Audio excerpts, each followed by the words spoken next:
Hello, I'm Moira Alderson with the BBC News.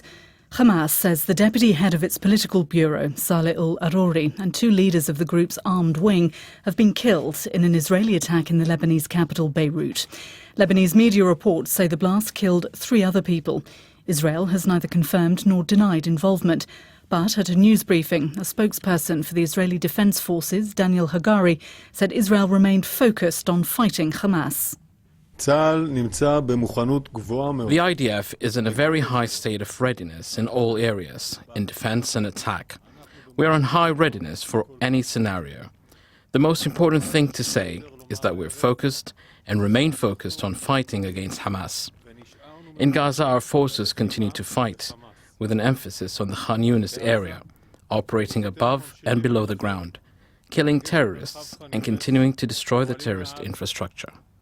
Lebanon's caretaker Prime Minister Najib Mikati has condemned the attack in Beirut, accusing Israel of dragging Lebanon into a new phase of confrontation. Israel has not claimed responsibility for the action. Here's Shaima Khalil. We've also been hearing from Mark Regev, the advisor to the Prime Minister Benjamin Netanyahu. He's been speaking to the US network MSNBC, and he reacted to the blast, saying that Israel did not take responsibility for the attack, and that it should be clear this attack was not one on the Lebanese state, but it was, as he put it, a surgical strike against the Hamas leadership.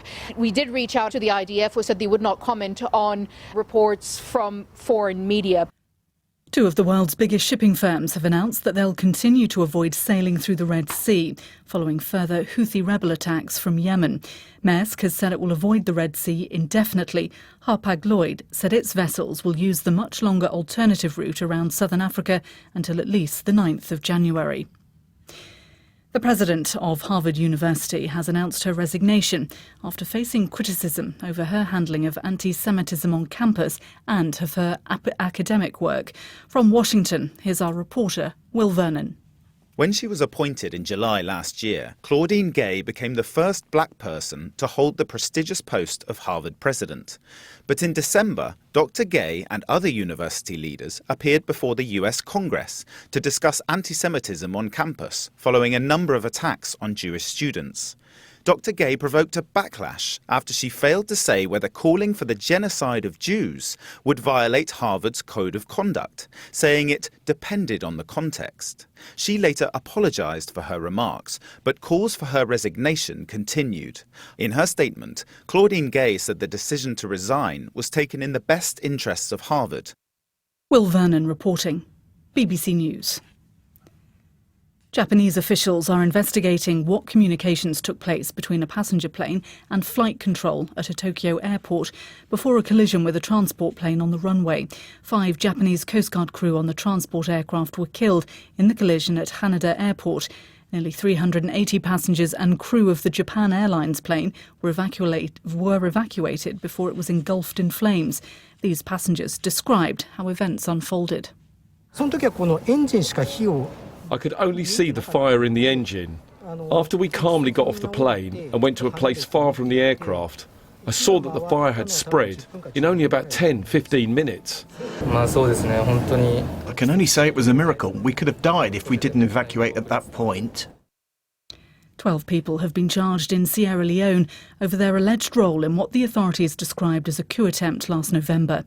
On November the 26th, armed men tried to break into an armoury at a military base near the president's home. They then attacked 2 of the city's main prisons. Hundreds of prisoners escaped before government forces managed to regain control. The president of Somalia, Hassan Sheikh Mohamud, has condemned a deal between Ethiopia and the self-declared Republic of Somaliland that would give Addis Ababa access to a seaport. In an address to Parliament, President Mohamud described the agreement as against international law and urged Ethiopia's Prime Minister Abiy Ahmed to change course. Police in Brazil are looking for hundreds of prisoners who were released to spend time with their families over Christmas but didn't return to jail before New Year's Eve. In the state of Rio de Janeiro, more than 250 inmates failed to return to prison at the end of the 12-day break allowed by law. Among them are 2 well-known gang leaders who were serving lengthy sentences for murder and drug trafficking. Congress is under pressure to pass a new bill that restricts the current rules. That's the latest. BBC News.